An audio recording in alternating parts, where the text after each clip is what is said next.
pilot boats shuttling backwards and forwards from Spurn Point to ships in the river. Humber pilots make 27,000 shipboardings a year, and their movements are all controlled from this tower overlooking the Humber estuary. Yeah, could you tell me exactly what you've got on board in Grimsby now? You've got one man for the Meticosan, is that correct? Control, sir, and yeah, we never got a word of that. Can you try 11, please? Yeah, will do. Spurn Pilot Station, good afternoon.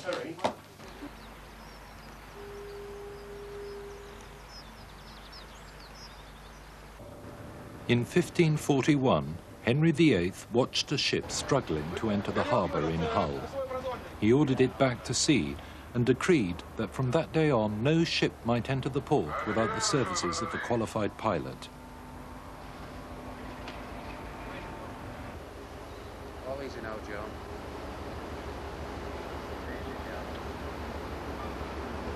Hard starboard.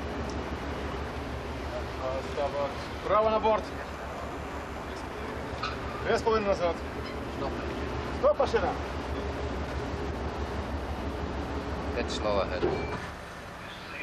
To this day, any ship over 60 metres in length must have a Humber pilot on board before leaving port or entering the river. Now you go to the Norwegian coast, yes? No. No? We go fishing in open part. Open part, Norwegian Sea.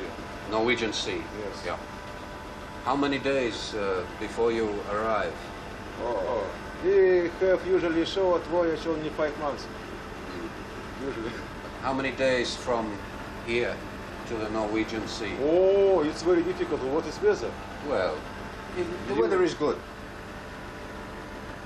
Maybe 2 days. 2 days, yeah. And you catch mackerel?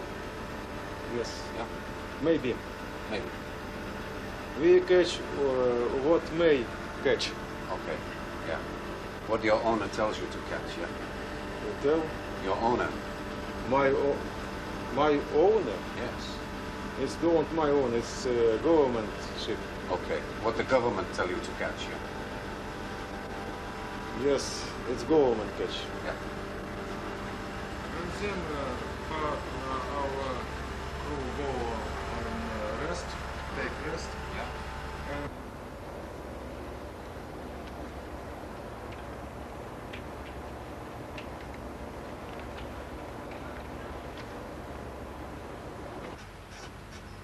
And so we'd like to proceed up to the Fork anchorage and drop them up there. And it'll be ready at 16:30. Yeah, which Yeah, port are you it's bound Karen for, Gill. please? It's difficult to say exactly how the service will continue, but one thing is for certain, it will continue. If we couldn't get down to the end of Spurn Point by road, then we could always drive round to Grimsby on the south side of the river, and the pilot launches would leave here, go to Grimsby, pick us up and bring us out to the ships. That's one option, not necessarily the one that we'll take. So that if it was breached, you could continue to function. So Absolutely, no problem.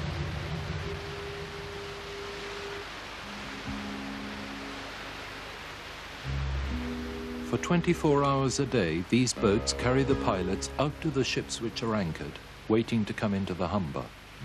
Later, they collect the pilots when departing vessels are 5 miles out to sea.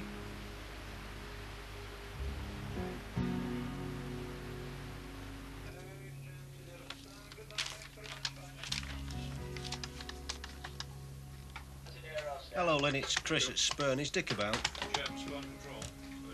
Okay, yeah, we've got a job for him. Roger, pilot will be waiting near span light window 0245. No, he will board you at your anchored position at 0245. Do not move from your position.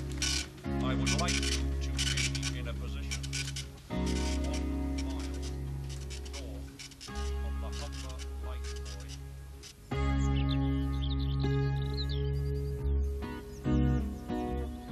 If the narrow neck of Spurn Head is breached by the sea, this area towards the point might remain as an island.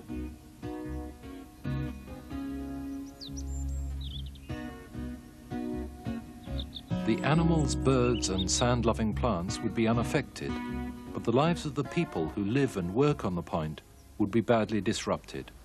The whole peninsula could even be washed away. To get a better understanding of how coastal erosion will affect Spurn, you have to look further north up the Holderness coast. This is Hornsea. When the railway came bringing the trippers from Hull, the town became a holiday resort.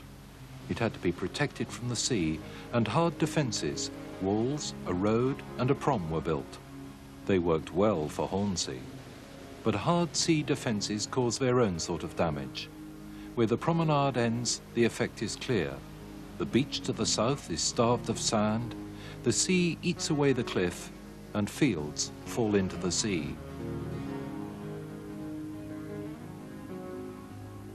Here at Mappleton, a whole community looked set to join the lost villages of the Yorkshire coast. The sea defence work undertaken was the responsibility of Holderness Borough Council. We had to first of all do the analysis to see whether the property in Mappleton was worth the cost of protecting it, because we were also taking into account the human costs, people's unhappiness and the human tragedies that are involved when people's property gets washed away. And we were convinced that in those terms it was worth doing. But it's a hard-headed business affair, really. It's coast protection. You can't protect if the funds aren't available. That we're very, very pleased with Mappleton. It seems to have done everything that we said. It's the space between the rock groins is full of sand, and it seems to be doing its job. I think that at Mappleton we have got such a substantial amount of granite there that I could conceive that it might be necessary to add to the granite maybe 50 years from now. But I'm hopeful that it would be using that kind of engineering rather than the concrete walls, and concrete, of course, deteriorates much faster than granite.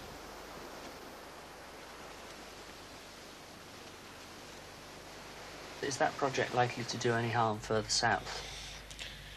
Well, I don't think it's very easy to say. It's certainly there will have been a short period of time while sand built up at Mappleton, when it to some extent starved other areas of sand.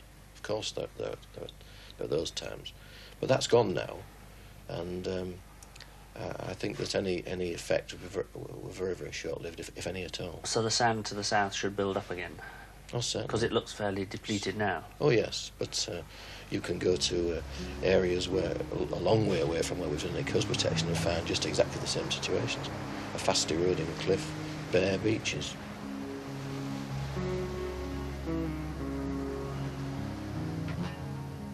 The money for Mappleton came mainly from the EC, but coast protection is estimated to cost about £5,000 a metre. The expense cannot be justified to protect isolated farms like this one at Cowden, a mile and a half south of the rescued village. This building here will be the first building we will have to evacuate. We've mainly got poultry equipment, etc. in there, but it's only 10 to 12 feet off the edge. So how long will it be before that goes over? It could go over within the next 6 months, especially if we get a bad winter. We have got a big crack just past the building. That keeps dropping. It's dropped 2 feet in the last couple of weeks. I don't think that'll be there for another 3 weeks anyway. It will go. So this is the old cliff top path, is it, that we're on now? Yeah, there used to be about 60 feet out there, but it's all gone now, so we can't graze the cows on there. We used to bring them up and bring them straight into the barn. But now, if we bring them across the bridge, we lost one over the cliff about 6 months ago. She turned up about 10 miles downstream. Luckily, she was all right. She just had a small bruise on her hock, and that was all. So she'd have been standing on a bit when it actually went? She must have been, yes. And one of the cows might have given her a bit of a nudge as well. She went over. So how fast does it go? How much do you lose every year? Well, the last 8 years we lost about a metre a year, but this year we've tended to lose, at this particular spot, we've lost about 63 feet. We're hoping this rate doesn't stay like this, but if it does, then we shall have to be moving out of our house within the next 2 years. You've lost 63 feet in a year? In this last year, yes. 20 yards? Yes. And that's definite, provable fact? Yes, we've got the measurements to prove that now. The beach, we have no beach at the moment, and this is our biggest problem. We have no sand. So, of course, the cliff is eroding at an alarming rate. How do you mean you've no sand? Well, if you go down to the beach, the sand is not there. They built a defence at Mapleton, and the sand builds up there. Our sand is no longer here. So the sea just gets to run against the cliffs? And it hits it every night now, every day, because we have no protection. So probably to save your farm, they'd have to build defences like the ones at Mapleton. That would be the only way now, and even that I think would be possibly too late for us because we're too near the cliff. But it would save the rest of Cowden. But of course, the cost of a scheme like that would be either if they put one groin in, it'd be £1 million. If they put 2 groins in, it would be £2 million. £1 million to put a groin in? Put a groin in. What, the boulder groins? A boulder groin like they did at Mapleton. That was £2 million. Well, obviously, they're not going to spend £2 million on the farm and the few houses that are in Cowden.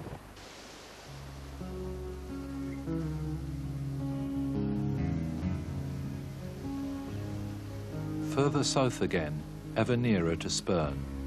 This old farm at Hompton is already sliding over the cliff.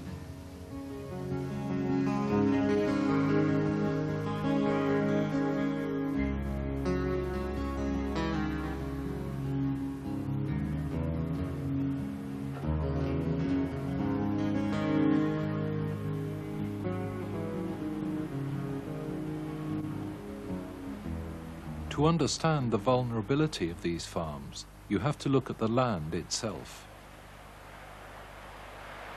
This material is, in fact, material from the ice cap, which came across the sea about 50,000 years ago. And the ice bore with it a load of debris, muck, which it dropped here on Holderness, forming Holderness. And this is Holderness clay. And when the sea comes in, it does very little in the way of active erosion. Perhaps no more than a few centimetres a year, whereas we know that Holderness is eroding at the rate of nearly 2 metres a year. That the sea only acts as a trigger. It cuts a little notch at the base of the cliff, and that notch then has got a huge area above it, a volume of material, and the weight of that material pressing down on the notch triggers off a big cliff slide. And you can see these big cliff slides as rotational slumps, with the grass on top sliding down. These are affected by lubrication with rainwater. And rainwater is probably a more efficient way of removing material on the Holderness coast than the sea itself. And I'll demonstrate here the constituent parts, which are very important from the point of view of Spurn and for Holderness. Part of the material is this, sand and gravel. That's very important for forming the beaches of Holderness. And part is this material, which, as you can see, is mud, lovely mud. Now, there's a lot of this to very little of the sand and gravel. A lot of mud, not much sand and gravel. The sand and gravel stays here forming the beaches, but the mud is washed out to sea and I suppose moves it back again to Scandinavia, from whence it came. So it's just rested here for a while? It's just been here for 50,000 years, a mere nothing. And is it a good or a bad thing that it should be washed away? Well, a very bad thing for Holderness, because they live on it. So the more that goes, the more erosion takes place. But a very good thing for European countries such as Denmark, Germany, Netherlands, because quite a lot of this moves across the North Sea and forms the low-lying lands of the Netherlands, which of course, valuable agricultural land, and indeed cities are built on this, on the other side of the North Sea. At the moment, they need it desperately. We have a rising sea level, and it's essential that this material moves across to the other side of the North Sea so that they can keep pace with the rising sea levels. You could think about this beach as being a river of sand moving south from the erosion of Holderness and going down towards Spurn. The old idea was that that was what fed Spurn, that the sand on Spurn came directly from here. But that's not quite true. If you just look at this, you'll see that here's Holderness and here's Spurn at the base, and the river of sand is moving down, but just before it gets to Spurn, it moves offshore. And only a tiny trickle actually gets through to Spurn itself. So it is true that Spurn does need sand from Holderness, but not the whole amount. There's an enormous amount of sand which goes off into the North Sea. John Pethick is a leading authority on coastal erosion. He believes that the end of Spurn is relatively safe as long as it continues to be fed by its river of sand. But even if the point survives, everyone is agreed there will soon be some sort of breach. We've been told, certainly as long as I've worked for this council, that's 18 years, that the sea was going to break through at any moment, and it never has done. The last time it broke through was in 1850, I believe, and since then a lot of hard engineering works were done to make sure it didn't happen again.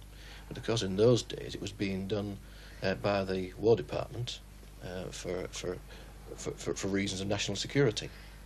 Once again, the national interest had come to the aid, if you like, of a local interest there. And that's no longer the case. That's been removed. It is no longer necessary to have a battery at the end of Spurn. So we're faced with 3 miles or so of sand and a dozen families living at the end of Spurn against a huge cost of a hard engineering scheme to protect it. And I think we've got to look at other ways of trying to make the future tolerable for the people that live down there. And there may be other ways rather than just throwing concrete and money at the sea to help these people. Today, the relatively stable headland is facing a new threat from another sea defence project further to the north.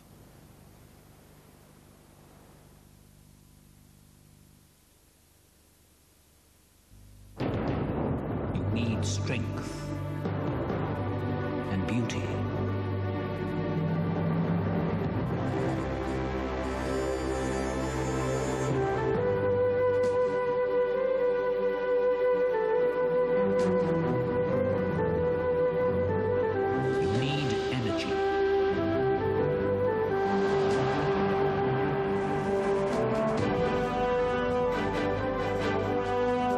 Must be harnessed to give you control.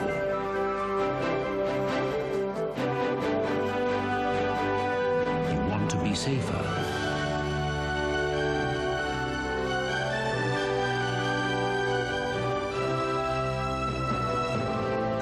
And have security.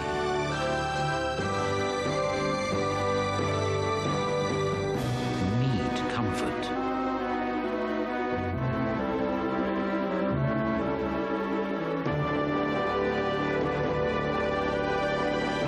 To be in harmony with your surroundings.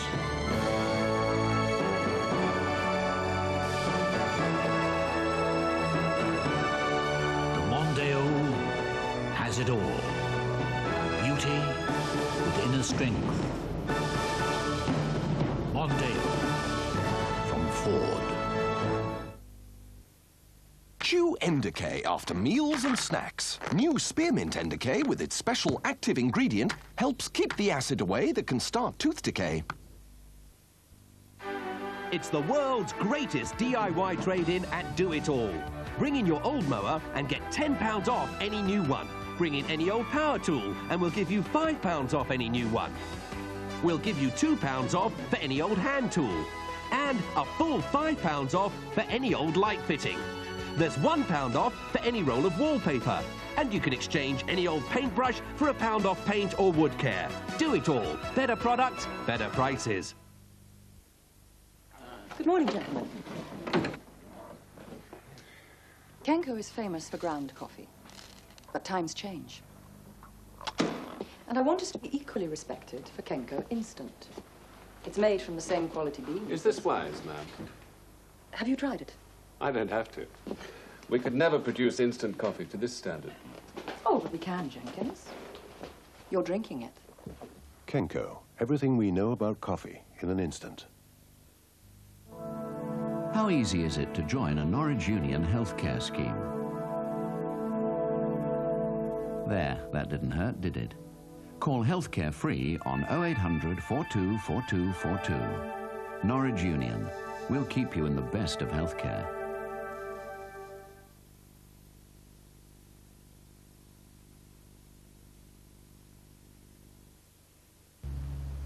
Easington is the site of an enormous gas terminal owned by British Gas and BP. It's worth hundreds of millions of pounds. Unless it's defended from the tides, it will slide very soon into the North Sea. The Easington terminal is situated just 2 miles north of the highly fragile neck of Spurn Head.